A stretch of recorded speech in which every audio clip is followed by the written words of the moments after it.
And welcome once again to Investor's Edge. I'm Gary Culp. I'm your host. Hey, thanks for being with us today. Glad you're here, ladies and gentlemen. Happy that you're listening. It's Monday. It's August 18th. It's 2025. Hope you're having a good day. Hope you had a good weekend. In case you don't know, right off the bat, it's serious talk on everything that affects you. We'll do the markets, the economy, your job, your industry. What's going on with this Russia-Ukraine? How will it affect things? Tariffs, debt, deficits. You name it, we'll cover it. And if you don't get this radio show in your city, we'll post it at GaryK.com. We'll also post it on our X feed. And if you don't follow us on X, you should. Also the Biz TV YouTube channel. And if you'd like to email us, all you got to do is be nice. Because we're nice back. We really are. You can agree with us. You can disagree with us. We will be nice back unless you say you like Hamas. Ladies and gentlemen, let me just, for the record, we were going to give the show to Adam this week. But therapy for me is to do the show. I pretty much canceled all my TV this week. The past 2 days, I think probably two of the most draining days I have had emotionally in a very long time. My father is in the hospital, and he's that way, and we're now going to be putting him into home hospice. That was the recommendation, and we agreed. In case that, I guess they can call it like end of life care, but they did say it's still your decision. If you want and something happens, you can definitely call and they'll go back to the hospital. But their goal, as they say, is that for him to be comfortable.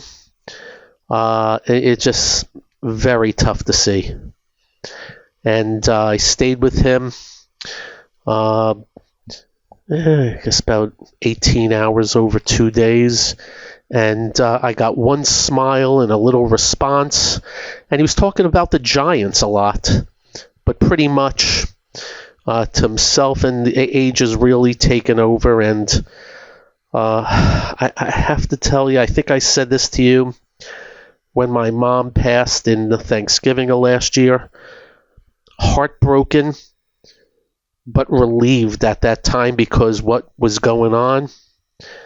And we got a lot of emails. I wasn't sure if I was going to get some hate mail, and everybody completely commiserated because a lot of you have gone through the same thing. My father's 93. I constantly look up the average age of a male in the United States. It's 78. So thankful. And really not until the last, well, in the last month, really downhill, but not until the last 3 to 6 did it start to get real troublesome. Before that, he was old age.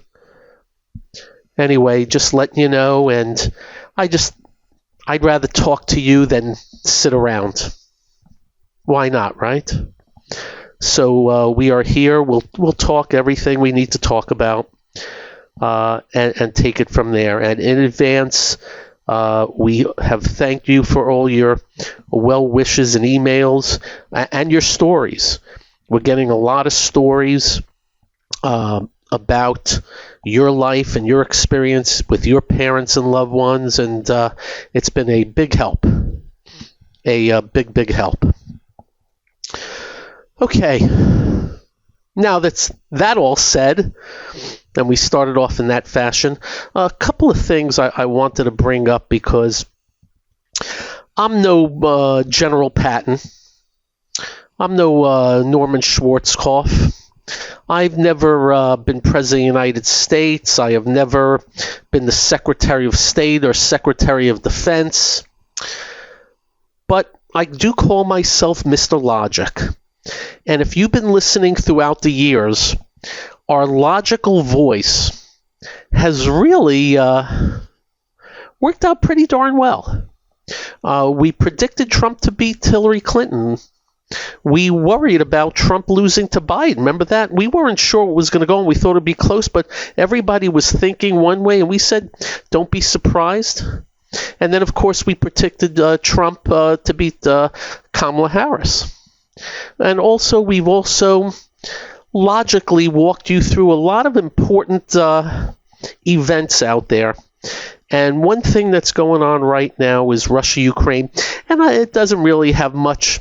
Well, I take that back. It could have something to do with the markets if it really gets out of hand. Could have some, maybe a little bit to the economy based on commodities and things like that. So the big story is the president met with Putin.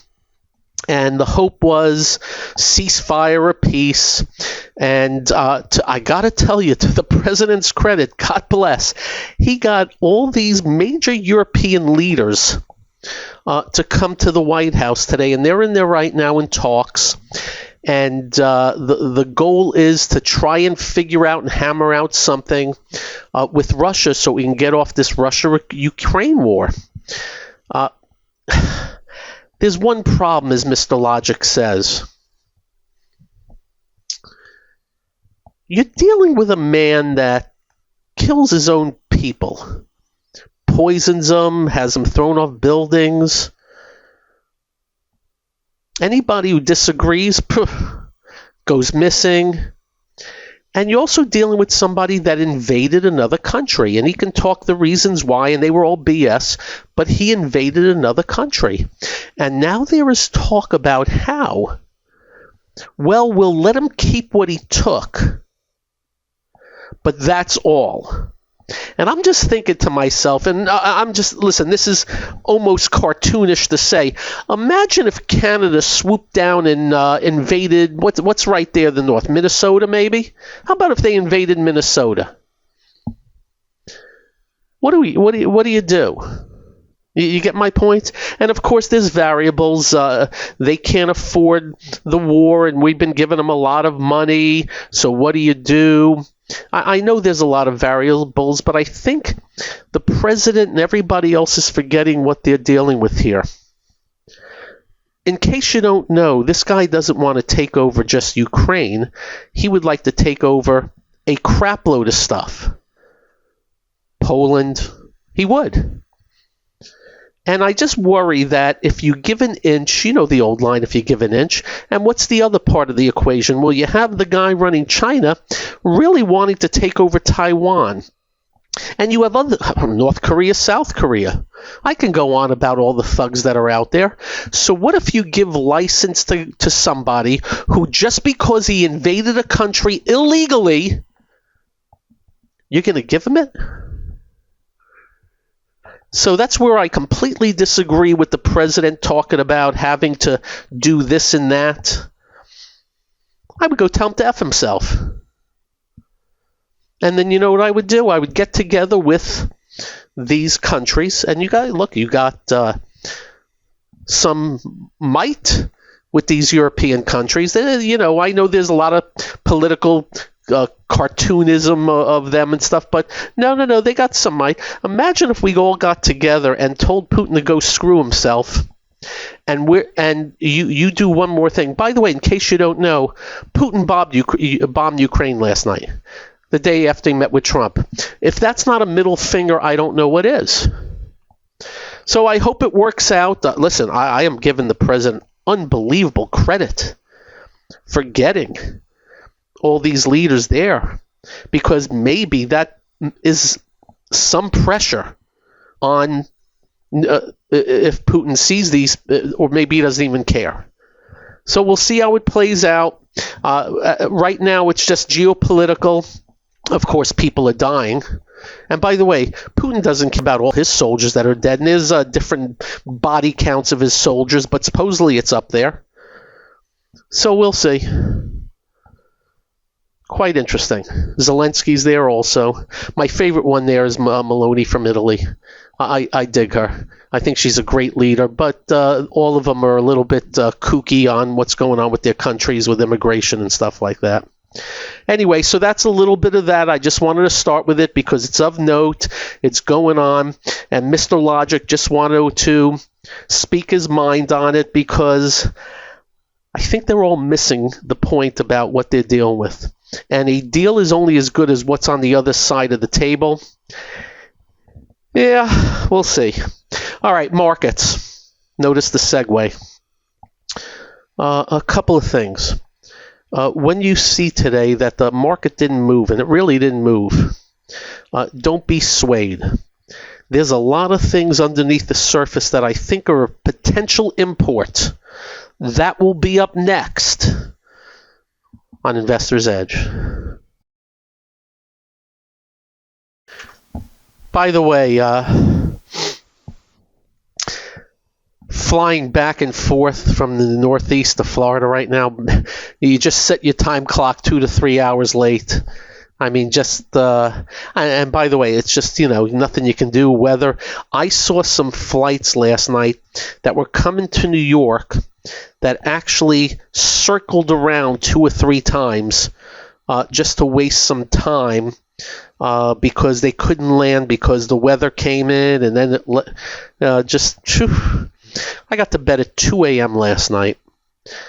Getting in very, very late. What can I tell you? By the way, one other note before we get into markets. Scott Scheffler. Wow, huh? Domination on the golf course. Domination. Like we haven't seen since that other guy, who was pretty darn good. All right, so whoop-de-doo, the Dow didn't move, 34 points down. The S&P was flat. NASDAQ was 6 points. NASDAQ 100 was 1. Transports were 13. Advanced declines a little better than, thunder out there. Little better to the advanced side. But I'm just letting you know, you may want to write these things down. And whenever we say to you something may be starting, or remember we said to you we thought that housing was potentially, we love that word potentially, because when you are dealing with tariff this and tariff that, you just don't know. There's just a lot of moving parts. But what we just try to do is look at pattern recognition, we call it, and the housing and housing related looks like stage 1, which is the bottoming process after a bear market, is reverted into stage 2, which is somewhat of the ascending. To what extent, we don't know how long. And I've seen plenty of times where areas or stocks bottomed, started rallying, and maybe rallied for a bit, and that was the ascending, and just hit the wall and rolled over badly. I've seen that plenty. So we're always on top of it, but just letting you know, for starters, the housing. Next is the small caps. As I have told you, last year, the small caps teased quite a few times. We attempted twice and got stopped out twice. Small, no big deal. But we were hopeful and just died pretty quickly. Right now, it feels like it's got a little bit of the bid. And when we go through names and things like that, that's going on right now. We'll keep you up to date on it because it has really been dead money. The Russell 2000 is trading where it did February. I take it back. Yeah, February of 21. 4.5 years of no gains, and that's representative of 2,000 stocks. And by the way, that's after this rally. At the lows, you ready for this? At the lows of the Trump tariff crash, at the lows, it was trading at, really, March of 2013. I take that back. 2014.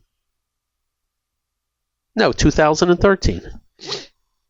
12 years at the lows.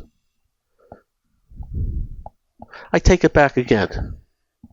I get my bearings straight. I apologize.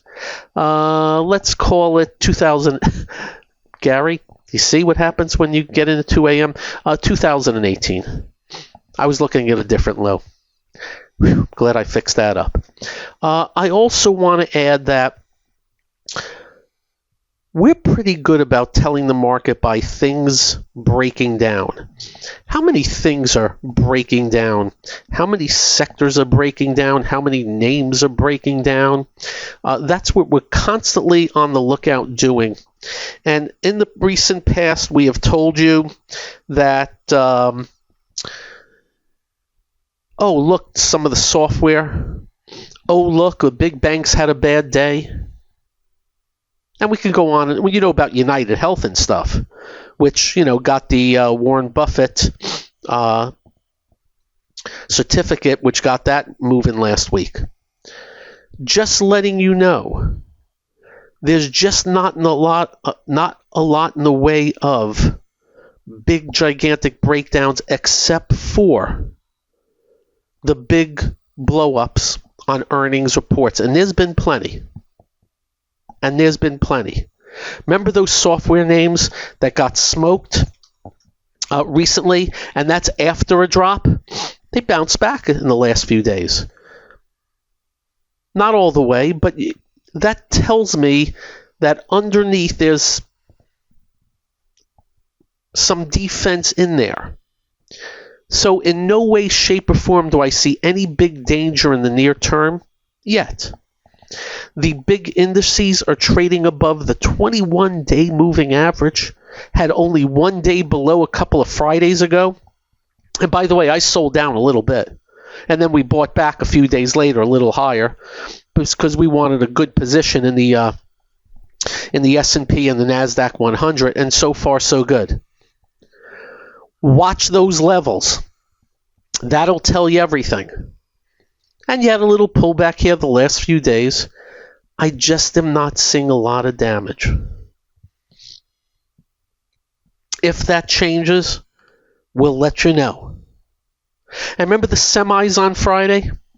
Well, they smacked the heck out of the semiconductor equipment stocks. Guess what? No follow-through. Semiconductors were up today. Remember KLAC on Friday down like 70 or 80? It was up only 10 today. But it was still up 10. Applied Materials was up. So again, just not feeling the nightmare yet. And as you know, we called it at the beginning of this year. We didn't know we were going to get a tariff crash. And we got out. We called the 22 top that November. Well, leading into November, a ton of growth names were breaking down. And then November, good night. Everything all at once. So we'll be ready. And we know which areas will make the difference. And you know which ones, right? The semiconductors, the big banks, and leading growth names. That's typical. And if anything changes, we'll let you know. And of course, I can tell you that a couple of the exchanges today are breaking down. No biggie. That, by the way, they're stocks. I can tell you that the ADP and Paychex have topped out for now. And especially Paychex, as well as others. But overall, just not feeling it yet. Up next, what else we seeing? I'm Gary. This is the one and only Investor's Edge.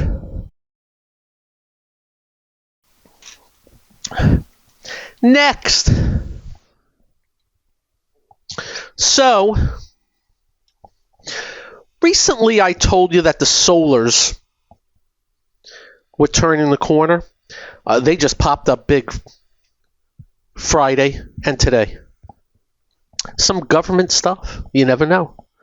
I don't know. Well, number one, they've already been tradable. I mean, some really good moves. First Solar was up 9% today. By the way, let's see. It closed Thursday at 180. It's 219 at the close today. It's like 20-something% in 2 days. What's this other one? NXT. Closed Thursday at 54. Closed at 67 today. That's like 25%. Keep in mind, this has been such dead money for so long. First Solar, oh, I didn't want to start with it. Do you know First Solar hit an all-time high in '08 at 317? It's 219 today. That's right, think long term. So we're just letting you know the solars are perking up here. I don't know if it's investable, but technically, that's a pretty darn good move. Got to add that in before I move on. And then I want to be a little bit repetitive.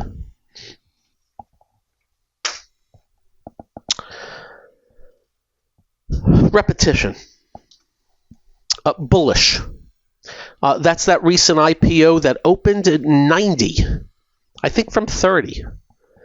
And they ramped it up to 110, 120, about 135 Wednesday. 63 today. By the way, the day it hit 135, it closed at 68.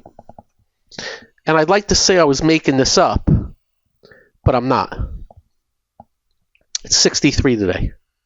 That's one IPO. As I mentioned, FIG, another hot IPO that hit 143. Now it's called 2.5 weeks ago. 76 today. How about Fly? Hit 74 6 days ago. It closed at 48 today. And we just want to repeat, everything we do, we take from the market. Oh, all the IPOs are opening hot and getting hit? Guess what we don't want to do until that changes. It's the best way I can explain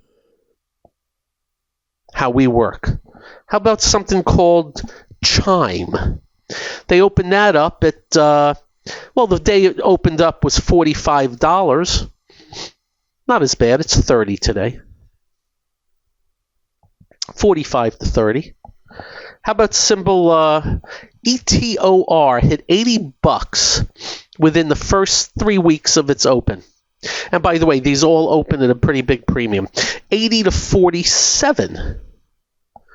And this, I think I mentioned this last week, WYFI hit 25 5 days ago. It's 18 today. And by the way, that was up $1.60 today.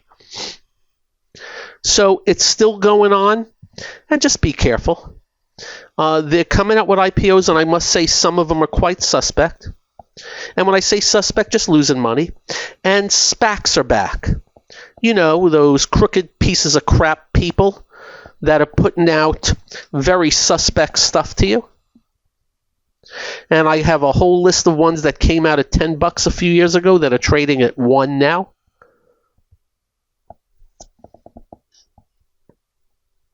Catching the drift? So just letting you know, we're big on themes. That's a theme going on right now. If you're able to get initial public offering, God bless you. Typically, the consumer, the investor, the small investor, gets as many shares as they want on terrible deals that don't open up well, and get no shares of the hot deals. And just so you know, the people that issue that stuff, do that stuff, know which one's hot and which one's not. They use the term oversubscribed or undersubscribed. So we're just letting you know, careful of the hot deals, because they don't care about you. United Health. Oh, I received 50 emails on United Health this weekend. Do you know why? Oh, that's right. It was up big on Friday. Oh, that's right. Warren Buffett bought a bunch of it. Oh, that's right. A bunch of other hedge funds bought in the last quarter. Let me repeat. Every one of, and by the way, we'll never put down Warren Buffett ever, but we're just stating facts. Every one of these people that bought last quarter were losing a lot of money up until about 7-8 days ago. And then it gets announced. And I don't want to say there was collusion, but how is it all of a sudden? But we'll see. Anyway, we'll just repeat what we told everybody. We're just really agnostic on this. We don't know. We can tell you, well, hit 316 today, closed at 308, no big deal, but that's after going up big Friday. We'd rather see a stock go up because of some good news, some good earnings, good revenue growth, not because some hedge funds bought. And not to say they ain't going higher. It's just a thought process, and we'll watch it. We'll see how it goes. Technically, it's just a little recovery after getting slaughtered.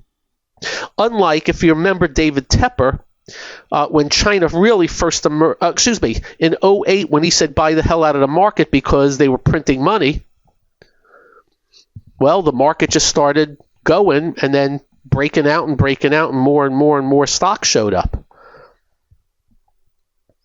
So just letting you know, it's things we follow. But they're not fallible. And again, I would guess the average price they bought was around $300 to $320.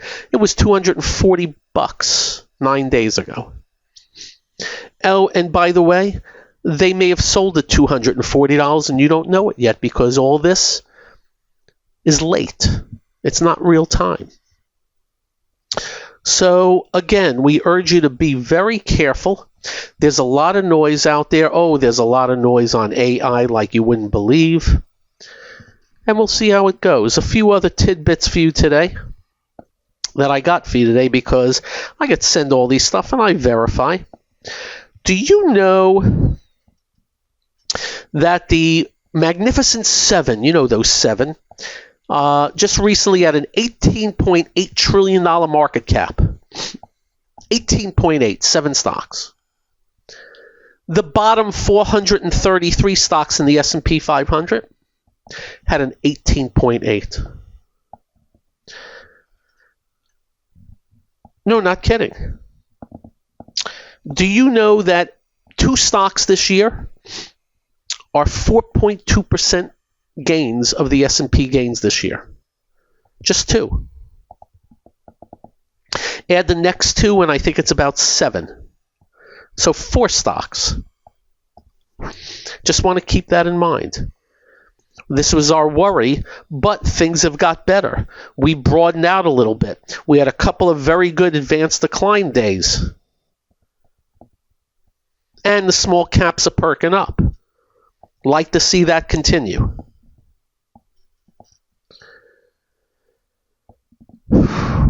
What else was sent to me? Well, I think that covers it. It just talks about how without AI, the S&P would be like nothing as of right now. And that is true.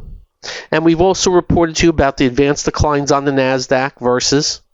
That's true. Hopefully things get better.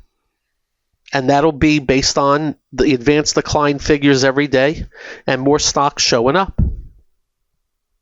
That's all. That's how we'll roll. Close our eyes, hold our nose, and pray. Oh, of course, that doesn't work. We've tried. Also on this note, we'll stick straight with the markets. 10-year yields back to 4.34. And I watched some Trump in the tank people that anything he says, they just mimic.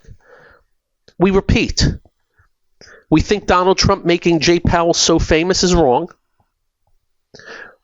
We think if you cut a quarter point, it's not going to mean anything to you and I. May help the market a little bit. If he cuts a half an inch, it can help you or I. Maybe help the market a little bit. He's made it too big of a deal. And of course, if they went crazy and they lowered rates down to 1%, I think inflation would spike. And while they lower to 1%, the 10-year yield would spike to 5 or 6, and then look out. In other words, I don't think the president has a clue when it comes to Federal Reserve policy. And unfortunately, the people in the tank just agree. Up next, oh, you want a bigger explanation. This is the one and only Investor's Edge. So, for those who haven't heard, again, 2 things. I have watched people I know, fiscally conservative Republicans that think like me on debt and deficits, think like me on free markets, think like me get out of the way, because they are pundits and they are afraid of the president ripping them to shreds, go on and just completely blank out their whole life and beliefs. All of a sudden, interfering with markets is okay. All of a sudden, taxing corporations or else, shakedowns, are okay. Rigging markets are okay. Rigging? What are you talking about? Well, if the president wants to take Fed funds rates down to 1% for no reason at all, and that's what he's calling for, that's rigging the markets. Firing the head of the BLS because he said they rigged that. Oh, they're not ripping Trump for doing that. They're saying, well, the BLS needs to be worked. Really? So the jobs president fires somebody for no reason, and that's okay. Catching my drift? Trump is not a free market guy. He's a protectionist. Trump is not a free market guy. He is a taxer. Tariffs are a tax. And longer term, that is going to worry me. We'll see how it plays out. Hopefully cooler heads prevail. But all around him and punditry, all of a sudden, you're good. They blasted Kamala Harris and Joe Biden for 4 years on massive debt and deficits. Yet Trump just amped it up. But that's okay. Growth will fix it. Yeah, sure. That's what it'll do. They blasted Kamala Harris and her tax proposals because she wanted to raise taxes on everything, but they're good with tariffs. They're good that Apple just paid $1.9 billion in tariffs and had to kiss Trump's butt to get exempt because of the threat. In other words, not free markets. So we're just letting you know we're not going to move away from our principles. And we are in hopes whatever he's doing works. We're not rooting against him. We're rooting for him. But you cannot tell me you are for free markets and you're okay to threaten Apple with higher tariffs if you don't. And of course, Apple announced they're going to spend this, that, and the other thing.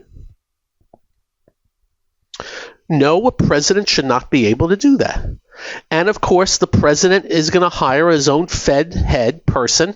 And unfortunately, it's basically going to be the president. He just replaced a Fed head, not the head of the Fed, but with somebody who, guess what, came in and said, we need to have a bunch of tax cuts. Rate cuts. Duh. So there's no independence. And he hired somebody to run the BLS. A guy I love. E.J. Antoni. I love the guy. Conservative. Great guy. But will he be independent? He's already calling for, we shouldn't have this monthly anymore. Okay. We'll see how it plays out. We don't like a president taking over all these swaths of the economy. We don't want it. Too much. And you can see he's correcting mistakes. No longer are they going to deport farmers, hotel workers that are illegal here. Yeah, the word is illegal. Why? Because he heard. And that's good news, I would suggest. But for those of you who want everybody deported, but all of a sudden saying, okay, you get my point? Moving in the waves. Again, we'll see how it plays out. We had this big producer price index number. I don't think it's going to be that bad. I think it could be not necessarily one-off, but I think we could be elevated. But here's my final statement on this. Watch the 10-year yield. If it goes higher and keeps going higher, if it breaks above 4.5, it's going to be tougher for the Fed to lower their Fed funds rates. And a market that I think has the expectation of it right now, that could get interesting as we move forward. Right now, the chalk is that they're going to lower rates a quarter, maybe even a half point. I don't know whether it's in the market or not, but they're not saying no to it. A couple of Fed heads that did no last month are now saying yes. So the definitive possibility, I'm pretty sure of it. But if the 10-year yield keeps going higher, and if we keep getting hotter inflation numbers, the worst thing you want to do is easier money. Just letting you know. Because that will incite inflation again. And not just prices at the supermarket, which, by the way, have been going up a little bit even more. Not because of Trump. It's not his fault. But just giving you an overall idea, just in case you haven't heard it before. We will never be in anybody's tank. As much as I love Trump's golf courses. That Scotland golf course I played. My 1-2, as far as best I've ever played, are Royal County Down in Ireland. And Trump, Scotland. You got to play Ireland and Scotland golf courses, by the way, if you are true golfers. I just want to let you know. And that's a little bit of this, a little bit of that. We'll keep you, up to date on the family affair. And I got to tell you that this weekend,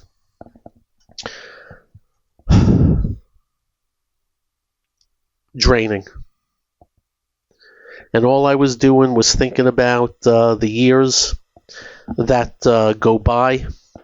And I was thinking of, my sons turned me on to The Office many years ago.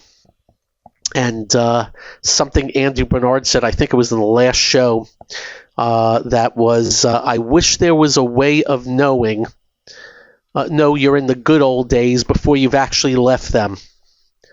Food for thought. Have a great evening. Drive carefully.